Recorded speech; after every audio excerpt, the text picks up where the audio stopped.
Hello, my name is Alexandra Benbedis, and this is my introduction to expert reviews. Let's get started. First of all, what is an expert review? Well, an expert review is an evaluation method that human factors professionals use to assess the usability of products. Typically, expert reviews are used to evaluate websites and other interfaces. However, they may also be used on hardware.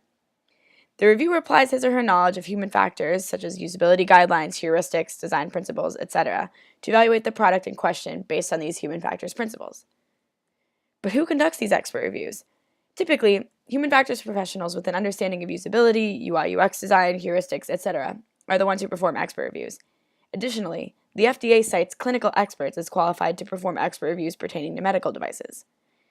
Although recruiting an expert with knowledge in the domain of the product is an option, novices in the domain can also be useful expert reviewers because they tend to find issues that knowledgeable evaluators would have missed. Moving on, when do you conduct an expert review? If a company plans to conduct usability testing of their product, they should conduct an expert review before usability testing. This is because expert reviews can uncover the critical tasks associated with the product and predict which use areas will be observed during testing. Just like every method, expert reviews have strengths and shortcomings. One strength is that conducting an expert review only requires one or two experts. However, the quality and reliability of the findings depends on the experts themselves. It's also very quick to implement findings from an expert review. However, you only get roughly 30% of the findings you'd get from a usability test. Expert reviews are good for products with small user populations because you don't have to go through the hassle of recruiting them. However, the findings are not very robust because you only have an N of 1 or 2.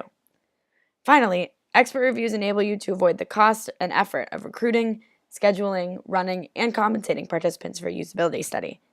However, you won't uncover the problems with the product that only users would have uncovered during testing. Now that you know all of the details of an expert review, let's go over the methodology.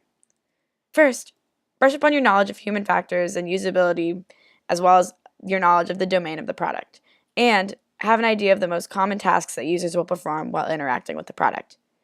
Then, begin conducting the expert review. Do so methodically by following a logical path of actions. Make sure to document your findings either on paper or electronically, and take pictures to supplement your findings. Either while you're doing the expert review or after, have another expert perform a review of the product independently. Then, compile the findings from all expert reviewers and note the issues that multiple reviewers found to increase validity of these findings. Once you've compiled the findings, prioritize them by severity. You can do so either by categorizing them by high, medium, and low severity, or using the 1 through 4 scale based on Nielsen's rating scale of usability problems. Finally, make a report of your findings in whatever medium you prefer, a presentation, a report, etc. And, if requested by your client, compile a list of recommendations to mitigate the findings from your expert review. With all that information, you should be prepared to conduct an expert review of your own. Thanks for watching, and happy reviewing!